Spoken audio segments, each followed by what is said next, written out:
You got me there? Okay. This is an advertisement for my son-in-law's band. Okay. And I really can't see you now. I'm going to read the great American novel by Michael Otto, and it's this one. Okay. A dream is the life of the mind laid bare. He stares at his feet in silent meditation. They stick out at the bottom of the bed. He lifts his head. His eyes roam over a landscape of sheets and bed covers, the hills and valleys of two bodies. He goes to work. First on Gwen, who, still nearly sleeping, whispers and moans. Less than an hour later, he is standing in his boardroom at the height of his powers. Formidable. He has lunch alone every day at his desk. His personal assistant brings it to him with a smile. She is young and beautiful. Better than that, she is intelligent and competent. Better than that, she never touches him. Today he is eating fish. Tomorrow will be chicken. He avoids drama. Drama is stressful. Drama is a VP's job. Invention, on the other hand, is joy. He has invented many things: a quantum computer, a waterless dishwasher, a vaccine. He is a genius, and it has made him rich. In the afternoon, he receives a call from his wife. Andrew? Yes? I have something to tell you. I wanted to tell you in person, but you are never home anymore. I already know what it is, but what is it? What do you mean you already know? You were sleeping with a man named Combs, and that is not even his real name. What?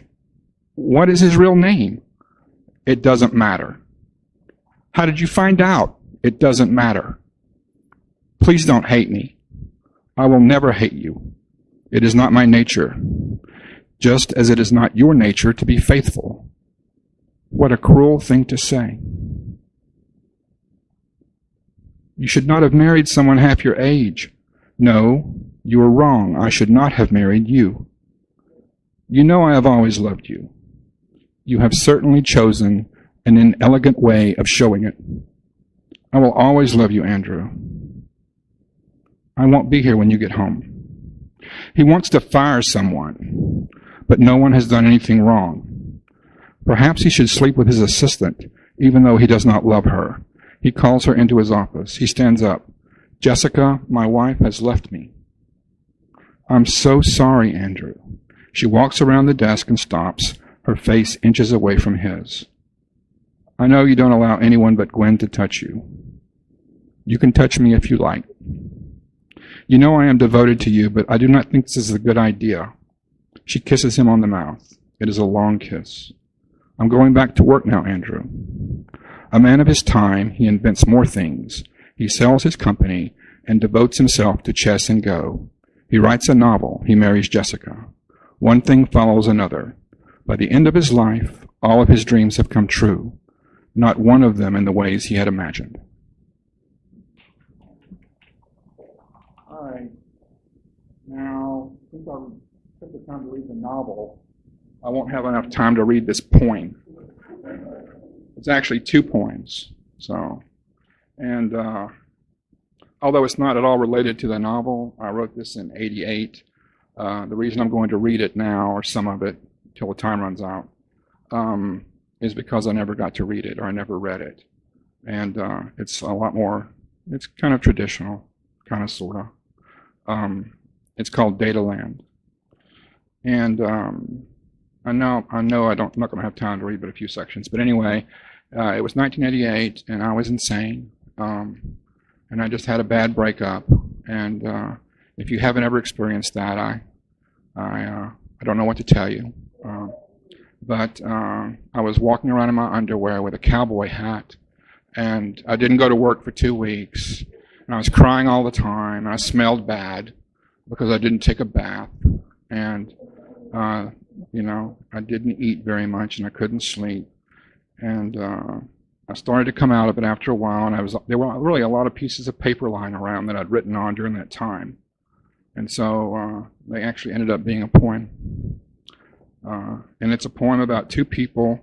Because I was feeling sorry for myself, I pretended I was basically the age I am now. And like you'll see, I'll show you. And it's true. And I had a 3-year-old daughter, and so I grew. I pushed her ahead in time. And so it's about those two people, an old man and a woman. The woman is the daughter. But I'm just going to read it. It's called Dataland. The old man. Awake in the darkness, as in the beginning, excluding this, to hear the rain become another page of knowing a single thing. Cars pass in the street. Things as they are become simpler still once they are forgotten. The glass reflects the rain. The sky is a rage of order as lines pour down the panes. And the page, the night itself, cannot contain the sea of the sky of the mind. Knowing things I cannot see, like green plants growing in corners wordlessly, the corners of a shadow containing many colors, lying naked within my sphere of influence. I am one universe among many. 2. It's got like 14 sections.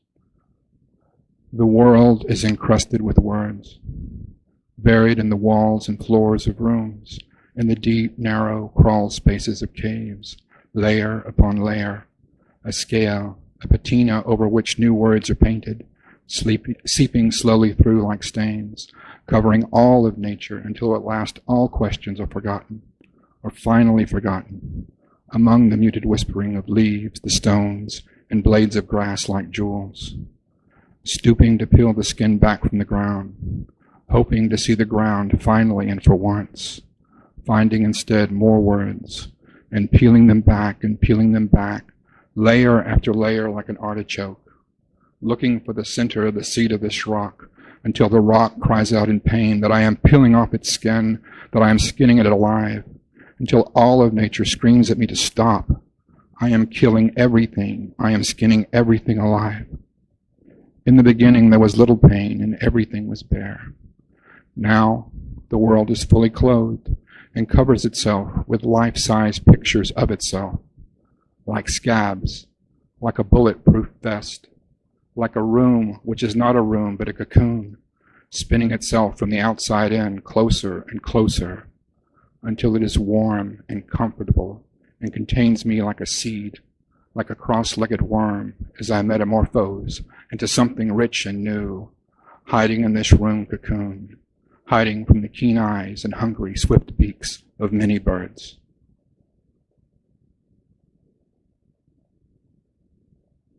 This will really tell you how I was feeling. All right, 3. Alone and floating in the sea of my own madness. Dog paddling, actually. Pushing and pulling with hands and feet, rotating slowly as if to scan the horizon for distant facts as I rise and fall with the waves. A neighbor walks calmly by on the water, on the surface of a sea with a deep blue sky, calmly pushing a lawnmower, cutting off the peaks of waves. The lawnmower stops and starts, and a dog barks at my head like a minor attraction at a Roman circus, dancing on the surface of the sea, waiting on a weed eater, a lawnmower, or the barking dog to eat to complete the act.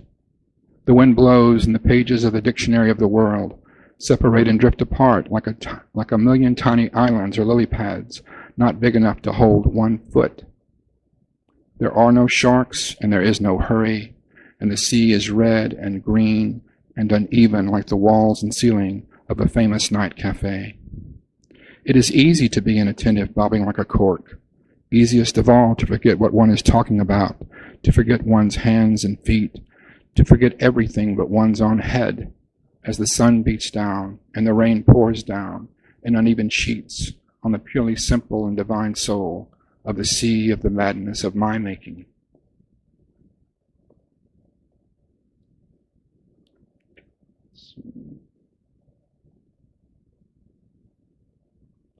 All right. 5. The light is inescapable. It waits in the corners like darkness. It speaks with a clear voice, saying, everything outside myself I touch with a perfect pain, like the prick of a needle, like drinking from a broken glass, like the perfect urine stains on the smooth tile walls and concrete steps of subway stations, like the dying alcoholic lying like a shattered bottle in the turn of a stairwell, shivering and coughing for 3 days and nights, disappearing at last from the sight of those who had noticed. I am a dream of fire, older than the animals, burning away all memory and all revelations in the perpetual creation of self, which each new life claims as its own invention. Nothing changes. Nothing changes the perfection of the egrets, gliding noiselessly as angels above the silt black water beneath cypress trees in the deep REM sleep of God. And brightly painted white, one by one rising sun after another, in the perfect wordless mystery of me.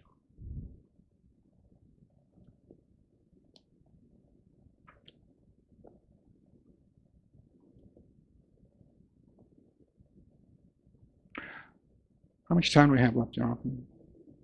Okay. I'm going to skip the rest of it. Basically, he's an old guy and he has a stroke. And so now we're going to skip to his daughter. And I'm going to read a couple of those. So it's a long poem. All right. The woman. I have been through this before. Deep in the spell of a dream of suited men, I hear a bell. It is the phone ringing as I struggle from one dream to another. A hurried ride to the airport, and after a long flight, the blinking lights, and now the whisperings of the car, the silent motions of hands and feet as my father lies dying of a stroke once more. I have been through this before. The minutes pass as I follow the freeway. There is nothing more to do. I reach an exit, glide carefully through several lights, and the hospital emerges from the night like a city of hovering stars.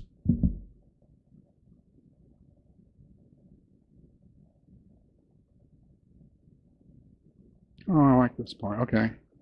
3. This will be the last one, I think. Standing by my father's bed, with sunlight shining through the window and separating in a glass of water like a prism. It is Easter, and I in my beautiful dress. To be 5 is to be immortal. Covered with white lace and bows like a dozen angels perched in the front row seat of heaven waiting for the show to start. A breeze is in the air, and the sun and the trees are dancing. The yard is a single big surprise, with each and every blade of grass there to see at once and forever. The painted eggs are everywhere, hidden in the most likely of places. Running madly from one spot to another, I collect them in my basket like the little red hen. I hear my father say, "Come here, come here." I run to him. "What can you see?" I look around me. There are no eggs or rabbits, but my father only. "I see you," I say.